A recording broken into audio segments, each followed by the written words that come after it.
नमस्कार, मैं हूँ आपके साथ रितिका सैनी और आप देख रहे हैं मथुरा न्यूज़। आज हम मौजूद हैं एक बहुत ही दिग्गज पर्सन के साथ, जिनका एक एनजीओ है। आइए उनसे कुछ बातचीत करते हैं। हेलो, राधे राधे, नमस्कार। मैं प्रशांत शर्मा।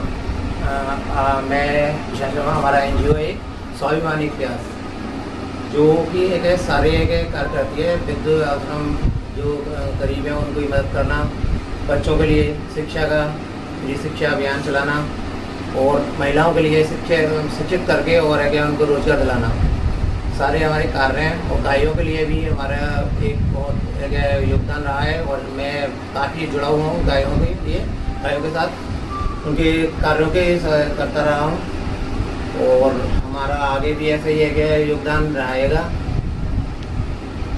तो इसका फायदा जो है वो किस वर्ग को पहुंचने वाला है? इस वर्ग सारे वर्ग को पहुंचने वाला है इसका फायदा।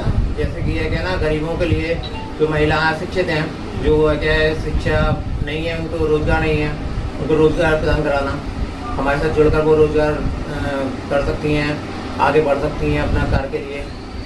और बच्चे हैं जो अशिक्षित हैं, उनको शिक्षा पहुँचाना, गाँव पे यहाँ जगह शिक्षा जाना नहीं पहुँच सकती है, वहाँ शिक्षा पहुँचाएँगे। और भी जो कार्य हैं ऐसे जो जैसे वृद्धाश्रम हैं, लेकिन उनमें कार्य नहीं हो रहे आगे चल के। ऐसे हम ये चाहते हैं आगे भी ऐसे कार्य हों कि ज़्यादा से ज़्यादा वृद्धाश्रम खोले जाएँ और सबको मदद मिलती है हमारी तरफ से। इस एनजीओ को खोलने की प्रेरणा कहाँ से मिली आपको? इसकी एनजीओ की प्रेरणा हमारी माताजी के द्वारा मिली थी। हमारी माताजी काफ़ी मदद वैसे भी करती थी, कोशिश सबकी, और हम यही चाहते थे उनके नाम पे ही ये एनजीओ है। तो मैं यही चाहता था हमारी माताजी का भी नाम हो और उनके उद्देश्य से आगे चल के हम उनके साथ उनके उद्देश्य पे आगे चल के पालन करें और आगे से बढ़ें। ये बहुत अच्छा काम कर रहे हैं, अपनी माताजी का सपना पूरा करें। ऐसे ही बाकी लोग भी करते रहें तो इस देश में कितना अच्छा हो जाएगा। और कुछ कहना चाहेंगे आप? यही कहना चाहेंगे, हमारे एनजीओ के साथ ज़्यादा से ज़्यादा लोग जुड़ें और हमारे एनजीओ में डोनेट करके और हमारे साथ जुड़कर मदद का कार्य आगे बढ़ाएं हमारे, और आगे भी है कि हम अच्छा कार्य कर सकें। इससे लिए हमारे साथ जुड़कर कार्य करें, जिससे कि हम और कार्य पे प्रेरणा जो हमारी है वो आगे बढ़ सकें।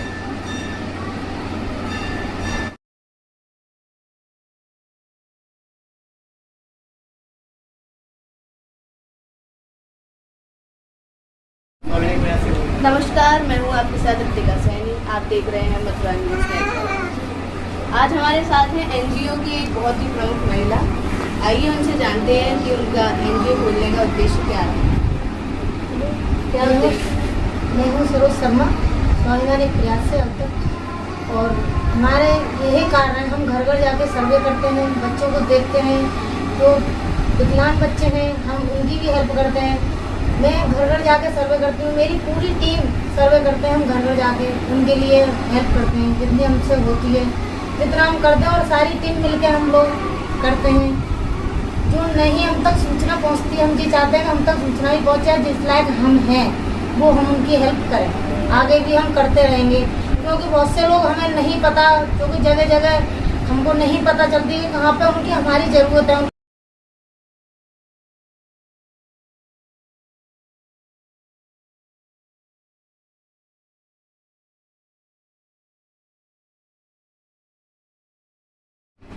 तो ये थी हमारे साथ सरोज शर्मा जी, जिन्होंने हमें बताया अपने एनजीओ के उद्देश्य के बारे में, जिनका मकसद सिर्फ और नमस्कार, राधे राधे, मैं हूँ आपके साथ रितिका सैनी और आप देख रहे हैं मथुरा न्यूज़ नेटवर्क। आज हम जहाँ मौजूद हैं वो है श्री कृष्ण की बड़ी पावन नदी मथुरा वृंदावन। आइए दर्शन कराते हैं आपको चील घाट के। चील घाट, जिससे कि आप सभी गरीब आदमी परिचित होंगे। देखिए, यह है चील घाट और यह है कदम का पेड़। इसकी बड़ी ही पौराणिक एक कथा है, जिसमें श्री कृष्ण ने गोपियों के जो वस्त्र हैं वो चुरा लिए।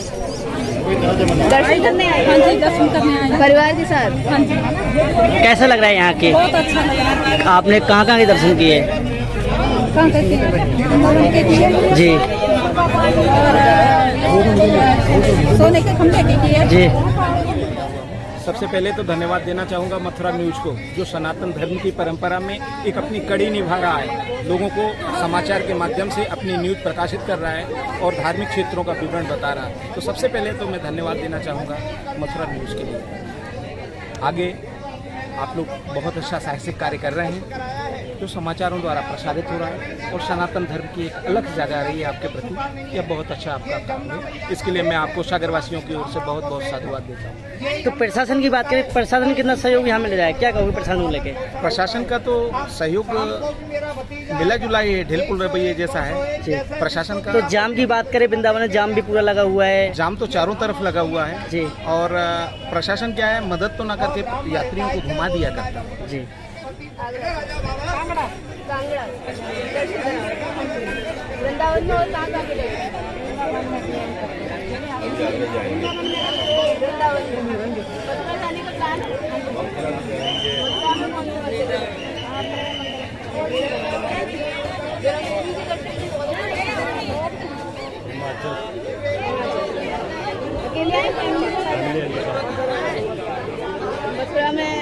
मथुरा के साथ साथ वृंदावन के दर्शन भी किया आपने?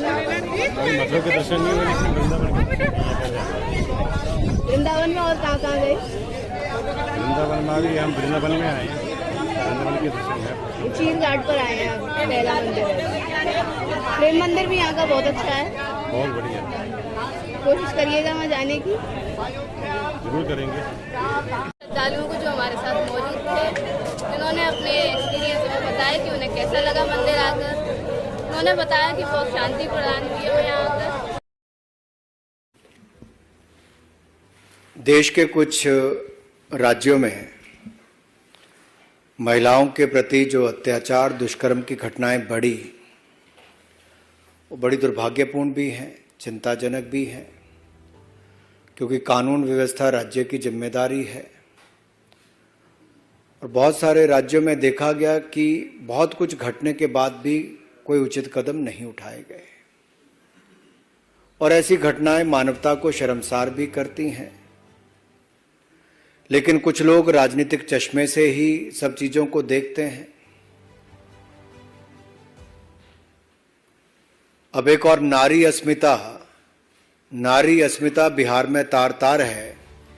नीतीश तेजस्वी के चश्मे से बिहार में बहार ही बहार है। उनको वहां पर बेगूसराय में जो घटा वो आप सबके सामने है, लेकिन मुख्यमंत्री उप मुख्यमंत्री की तरफ से एक शब्द ना आना, यह दिखाता है कि महिलाओं के प्रति अपराध बढ़ भी रहा है और अपराध करने वाले को संरक्षण भी मिलता है। एक और राजस्थान है जो टूरिज्म की दृष्टि से बहुत महत्वपूर्ण है, बहुत खूबसूरत राज्य है, संस्कृति बहुत, और राजस्थान में टूरिस्ट इतने आते हैं कि उसके कई कारण हैं, बहुत अच्छा सब कुछ था। लेकिन 5 वर्षों में राजस्थान कहां पहुंच गया?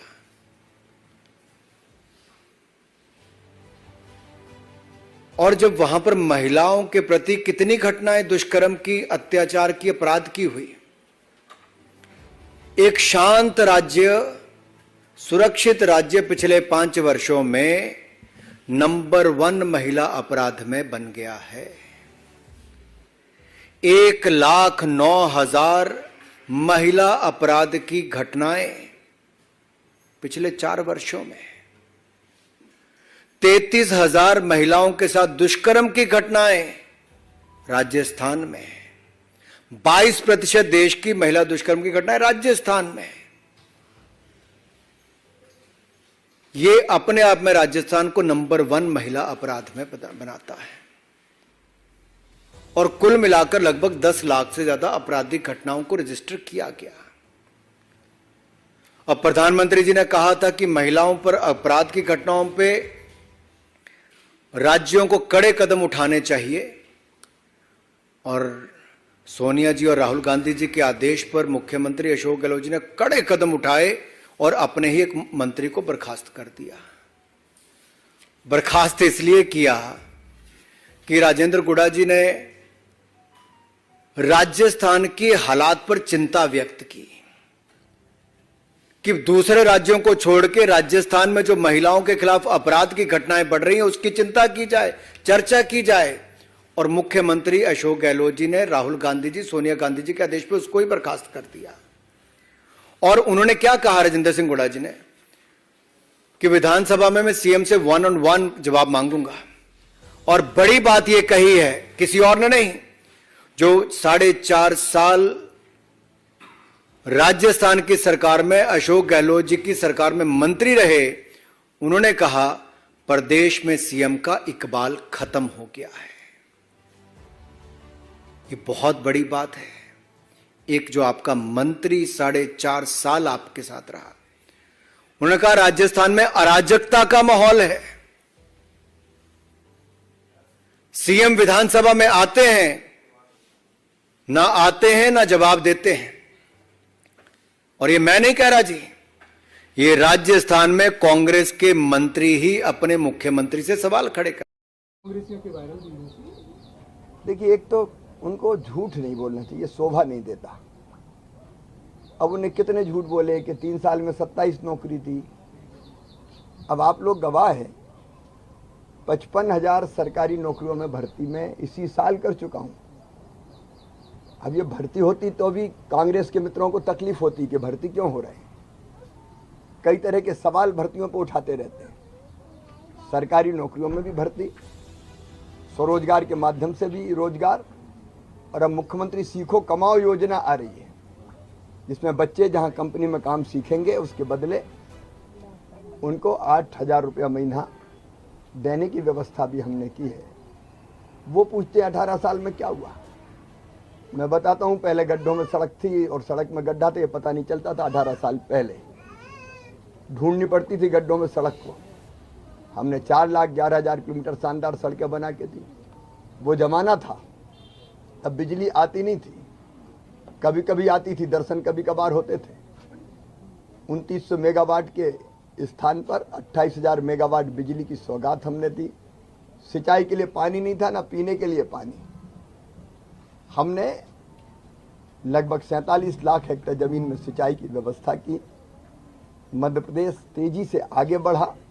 अगर मैं उपलब्धियां गिनाऊंगा तो अनेकों हैं, लेकिन दूसरी तरफ जनता की जिंदगी बेहतर बनाने के जो प्रयास हुए हैं। अब बेटियों को लाडली लक्ष्मी कौन ने बनाया? हमने बनाया। 50% रिजर्वेशन स्थानीय निकाय के चुनाव में, ताकि मेरी बहन बेटियां चुनाव लड़के सरकार चलाए, गांव की और शहर की। वो हमने किया। बेटियों की शादी, मुख्यमंत्री कन्या विवाह और निकाह योजना कौन ने बनाई? हमने बनाई, कांग्रेस ने बंद कर दी थी।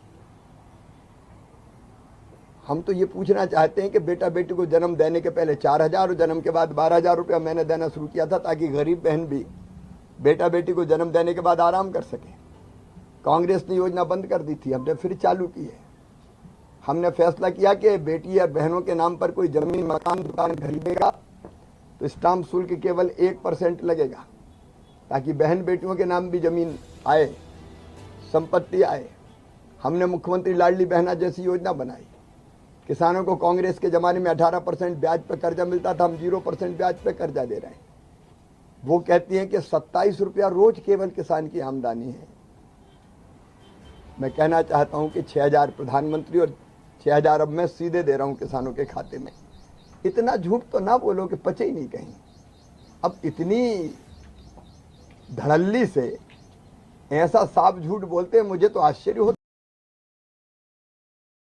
रोते हुए वीडियो वायरल कर रही है कि अध्यक्ष जी ने अच्छी व्यवस्था बनाई थी और आज इन लोगों को बिना ट्रायल के छूट दी जा रही है। कोर्ट ने भी जवाब मांगा है। देखिए, मैंने भी शुरू में कहा था कि ये पॉलिसी को लेकर के ये संघर्ष चल रहा है। उस समय मेरी बातें शायद सत्य नहीं लग रही हैं, लेकिन इस समय जो खिलाड़ियों के वीडियो आ रहे हैं, विशेष करके प्रभावित होने वाले खिलाड़ियों की वीडियो आ रहे हैं। आज वो खिलाड़ी जो धरने पर बैठे थे, उनके बयान आ रहे हैं, कोर्ट तक जा रहे हैं। तो आप सोच सकते हैं कि इनकी असली पीड़ा क्या थी। वो आज देश के सामने आ गया। कुछ 2 लाइन आप कहते थे कि नगर नगर क्या ऐसा कुछ कहते हैं? नहीं, मैं पहले दिन बोला था, फिर बोला था कि ये मैंने बोला था कि नगर नगर बदनाम हो गए मेरे आंसू, मैं उनका हो गया कि जिनका कोई पहरेदार नहीं था। पद लोभी आलोचक कैसे करते दर्द पुरस्कृत मेरा, मैंने जो कुछ गाया उसमें करुणा था श्रृंगार नहीं। कहने का मतलब मेरा क्या था, मैं कमज़ोर की तरफ हो गया। ये शायद मेरा स्वभाव भी है, और ये मेरा स्वभाव नहीं है, हमारे देश का भी स्वभाव है। ये हमारे देश का स्वभाव है। आप देख लीजिए, किसी कमज़ोर के साथ अत्याचार होता है, देश खड़ा हो जाता है। तो आज वो चीज़ें स्पष्ट हो रही हैं। बहुत खुल करके मैं नहीं बोल सकता हूँ, लेकिन आज वो चीज़ें जो मैंने पहले शुरू में व्यक्त की थी, आज वो चीज़ें दिखाई पड़ रही हैं और सबको दिखाई पड़ रही हैं।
आपको लगता है ये मौका है? आज जो मणिपुर में हो रहा है, 80-85 दिन से लगातार वहाँ हिंसा हो रही है, सरकार सरेआम फेलियर रही है। क्या होम मिनिस्टर के पास इनपुट नहीं था? प्रधानमंत्री के पास इनपुट नहीं था? मुख्यमंत्री आपके कह रहे हैं जो महिलाओं के साथ वहाँ दुर्व्यवहार हुआ कि ऐसी 100 FIR होंगी, 100 घटनाएं हैं। मुद्दा अभी मणिपुर का है, मुद्दा हमारे अंतर्राष्ट्रीय बॉर्डर का है। सामने वे वियतनाम है, वहाँ पे बहुत सारे ड्रग्स की भी बहुत सारी स्मगलिंग होती है, बिजनेस होते हैं। मुद्दा वहाँ पर इतना ज्यादा गंभीर है। हम चाह रहे हैं कि सरकार सदन के भीतर आकर सत्ता विपक्ष वालों के प्रश्नों का जवाब दे। मैं कहूंगी कि ये डाइवर्ट करने के लिए मुद्दे को आप दूसरे दिन कीजिए ना, राजस्थान पे कीजिए, छत्तीसगढ़ पे कीजिए, पहलवानों पे भी कीजिए ना, डिस्कशन तो होगा ही। दिल्ली पे कीजिए, उत्तर प्रदेश पे कीजिए, मध्य प्रदेश पे कीजिए, हम सब तैयार हैं। लेकिन अभी पूरा विपक्ष, पूरा इंडिया चाहता है कि मणिपुर में आखिर क्या वजह है कि 90 दिन से आप हिंसा को रोक नहीं पाए। और जिस तरह से महिलाओं के मांस को नोचने जैसे वीडियो आ रहे हैं, हर आदमी की रूह कांप रही है, और थाने के 2 किलोमीटर पहले हो रहा है और पुलिस से छीन के भीड़ ले गई है। हम इस मुद्दे पे चाहते हैं आपके साथ जवाब पूछ रहे हैं, आपसे सवाल नहीं पूछ रहे, आपसे सवाल पूछा है, आपको जवाब देना है। हर बार जिस तरह से प्रधानमंत्री बाहर में अपना सिर्फ स्टेटमेंट देते हैं, ना कि वो सवालों का जवाब देते हैं। हम चाहते हैं कि अगर हिम्मत है तो भगोड़ा नहीं बनिए।